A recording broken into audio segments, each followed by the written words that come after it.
The sound of Gay UK. This is Gaydar Radio. It's almost that time of year again. The Edinburgh Festival is once again upon us, and we've got to talk about a play that's going to be there this year. This sounds great. It does, yeah. And on the line we have got the writer, Lucy Danser. Oh, Lucy! Hello, Lucy. Hello. Lucy, we're your Lucy Dancer, dancing for money. We've been singing that all morning.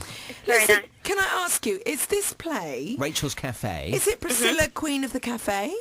No, it's probably the exact opposite. It's much more sort of, I'd say, subtle and downplayed and gentle in comparison to Priscilla. Just tell us the story about this, because this is a play that you have written, but it's based sort of on a true story, isn't it? Yes, I went to study for a year, study theatre at Indiana University in America, and I went into this little arty-looking cafe, and a very, very tall man dressed entirely as a woman walked over to serve me.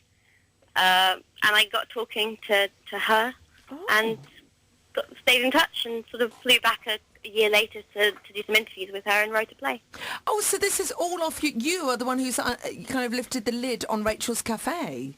Yeah, I think everyone knew who she was, and she's done some interviews and some recordings and things like that around Bloomington, where she lives in Indiana. But, yeah, this is the first big play about it. Well, can you explain a little bit about how Eric became Lucy?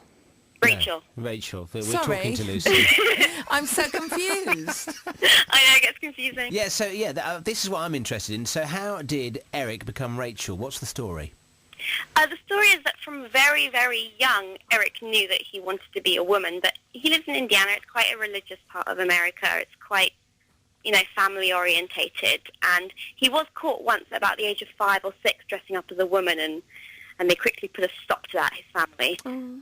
And so anything he did after that was, he used to hide, a bra under his suit or something, and no one would know. His wife knew, and he was married and had 3 kids, and it really wasn't until his wife's friend got a bit drunk and told the whole county that he thought, well, time to come out. I suppose, yeah, those American-type towns. Very isn't brave much, to do that. Once the cat's out the bag. But he's really accepted. It's like, it reminds me of Josephine, the New Zealand woman of Parliament. Do you remember? She was the first ever trans. Oh, yes. And this kind of says, once you get known in a society that kind of size, then once they see past what, all their fears and all their kind of phobias, and they get to know Rachel as Rachel, did she settle into the part? For the most part, yes, and she's found a very, very close group of friends who are very supportive, but she's never had the full sex change because not all her kids have accepted it. So she actually still has completely a man's body. She hasn't taken any hormones or anything. Sure. Oh, right, but he lives his life as a woman. I'd say about 80% of the time he lives as a woman. Why did you choose this? I mean, such an interesting topic. Why did you choose this particularly to write a play about it? Well, the reason the cafe exists at all is that once living as Rachel, she couldn't get a job anywhere. No one would accept her. So she thought, she mortgaged her house, got a loan from a friend, and just put everything on the line. And that, to me, was such a brave thing to do that I thought other people could learn. Not just people who are in that situation, but maybe entrepreneurs or people who want to make something of their life. I just thought it was exciting and brave. And what parts of the story does the play sort of counter off? What do you take us through in the story? It's all set on one night as she closes up the cafe for the night and gets ready to go out to a school sort of awards ceremony with her family. And her daughter phones at the very beginning of the play and says, I understand if you want to come as Rachel tonight. I want to see it already.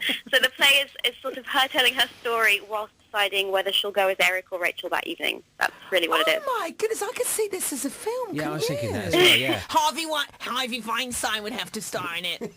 That would be my choice, obviously. Yes. Wow. And now, who are you in this yourself? No, I had to. My agreement with Rachel was that it would definitely be a man playing the role. So I auditioned and then found a really, really good actor called Graham Elwell. He does a lot of stuff at the Edinburgh Fringe anyway, and he does quite a bit in London. He's at the New End Theatre at the moment in an actress prepares, and then he's doing this with us. And is it a single-hander, or are there other characters in it? No, just him. Wow. I want to see this already, don't you? Yeah, absolutely. When you went into the Rachel's Cafe and you met Eric / Rachel, what was your immediate impression of her? When I literally first walked in and saw a very tall man and quite a big man dressed as a woman walked towards me. I was very surprised at sort of that moment where everyone just looks at each other and doesn't know what to say next. Yeah. But she does make the best mockers in the world using chocolate chips. Oh, I love it. I fell in love very quickly. I absolutely love it. Do you know what? I can't believe this is your first play. Yeah, first play I finished writing. I can see awards, can't you, Neil? I'm hearing some great talent here. Let's touch wood. Yes, well I am. Come here, Neil. So, where is this showing? Where can people come and see it during the festival, Edinburgh Festival? It's going to be at 2 p.m. at the Jekyll and Hyde in Edinburgh, on Hanover Street. Okay. And you're running between, I've got here, the 4th to the 29th of August, is that right? Yes, that's correct. And do you know what else I think's really lovely? All your family are involved in this, aren't they? Yes, they are. They definitely So are. you've got your grandma on PR. Yeah, I spoke to your grandma. Yeah. She's It's lovely. very impressive, isn't she? Yeah, she's Yes. fantastic. And your mum's involved with it as well, so it really is a family affair. Yeah, it Yeah. is. And even my dad's building the website. Oh, so I love it. I love it. Just- You can't... Yeah. Just give us I'll get rid of that website address so people can check it out. Our one is just littleflytheatre.com. Which one was that? Littleflytheatre.com. Littleflytheatre.com. And that's okay. why there is a picture of a delicious little fly. That's why there is a cartoon picture of a fly. Yeah. Oh, don't tell me you drew that as well. No, my mum drew that. Oh my God. Yeah. That's what the mum did, you see. And what's next for you?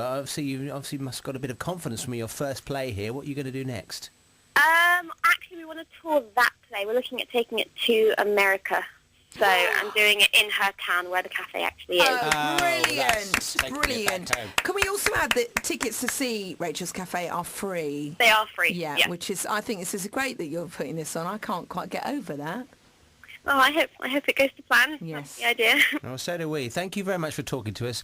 The theatre production is Rachel's Cafe, written and you're directing as well, are you? Yes. Lucy Danser is a name to watch out for. Thanks for talking to Gaydar. Thank you very much.